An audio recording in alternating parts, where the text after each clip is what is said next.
कहानी नंबर 97। माँ बाप का उपकार। रवि अमेरिका से अपनी माँ को फोन करता है।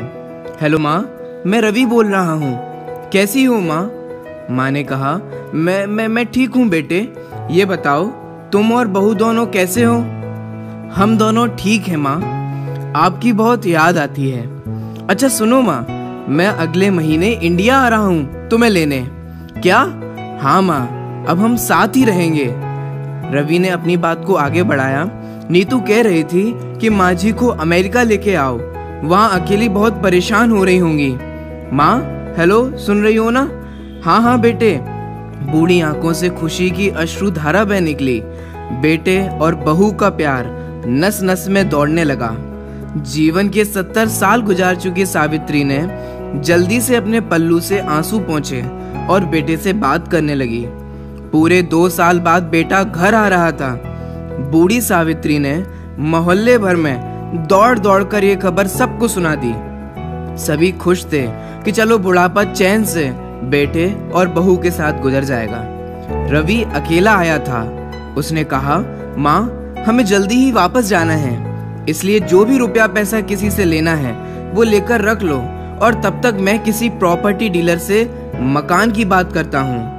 माँ ने पूछा, मकान? हाँ माँ, अब ये मकान बेचना पड़ेगा, वरना कौन इसकी देखभाल करेगा? हम सब तो अब अमेरिका में ही रहेंगे। बूढ़ी आंखों ने मकान के कोने कोने को ऐसे निहारा जैसे किसी अबोध बच्चे को सहला रही हो। आनन फानन और औने पौने दाम में रवि ने मकान बेच दिया। सावित्री देवी ने वो जरूरी सामान समेटा जिससे उनको बहुत ज्यादा लगाव था। रवि ऑटो मंगवा चुका था। एयरपोर्ट पहुंचकर रवि ने कहा, माँ तुम यहाँ बैठो, मैं अंदर जाकर सामान की जांच और बोर्डिंग और वीजा का काम निपटा लेता हूँ। सावित्री देवी ठीक है बेटे कहकर वहीं पास की बेंच पर बैठ गईं। काफी समय बीत चुका था। बाहर बैठी सावित्री देवी बार बार उस दरवाजे की तरफ देख रही थी जिसमें रवि गया था, लेकिन अभी तक बाहर नहीं आया था। शायद अंदर बहुत भीड़ होगी सोचकर बूढ़ी आंखें फिर से गेट की तरफ देखने लगी। अंधेरा हो चुका था। एयरपोर्ट के बाहर आवागमन कम हो चुका था। एक कर्मचारी ने वृद्धा से पूछा, माँ जी किसी से मिलना है क्या? सावित्री देवी ने घबराकर कहा, मेरा बेटा अंदर गया था टिकट लेने, वो मुझे अमेरिका लेकर जा रहा है। कर्मचारी ने सवाल किया, लेकिन अंदर तो कोई पैसेंजर नहीं है। अमेरिका जाने वाली फ्लाइट तो दोपहर में ही चली गई। क्या नाम था आपके बेटे का? रवि। सावित्री देवी के चेहरे पे चिंता की लकीरें उभर आईं। कर्मचारी अंदर गया और कुछ देर बाद बाहर आकर बोला, माँ जी आपका बेटा रवि तो अमेरिका जाने वाली फ्लाइट से कब का जा चुका है। क्या? वृद्धा की आंखों से आंसुओं का सैलाब फूट पड़ा। बूढ़ी माँ का रोम रोम कांप उठा। किसी तरह वापस घर पहुंची जो अब बिक चुका था। रात में घर के बाहर चबूतरे पर ही सो गई। सुबह हुई तो दयालु मकान मालिक ने एक कमरा रहने को दे दिया। पति की पेंशन से घर का किराया और खाने का काम चलने लगा। समय गुजरने लगा। एक दिन मकान मालिक ने वृद्धा से पूछा, माँ जी क्यों नहीं आप अपने किसी रिश्तेदार के यहाँ चली जाएं? अब आपकी उम्र भी बहुत हो गई है, अकेली कब तक रह पाएंगी? वृद्ध माँ बोली, हाँ चली तो जाऊं, लेकिन कल को मेरा बेटा आया तो यहाँ पर कौन उसका ख्याल रखेगा?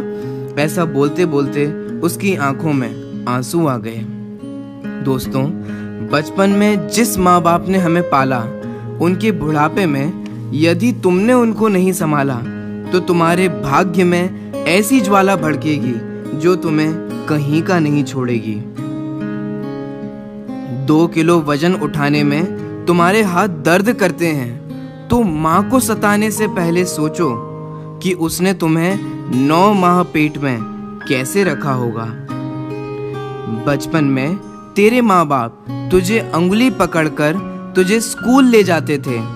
उनके बुढ़ापे में उनका सहारा बनकर उन्हें जिन मंदिर अवश्य ले जाना। बेटे के जन्म पर माँ बाप ने मिठाइयाँ बांटी थीं और बेटे ने उनको ही बांट दिया।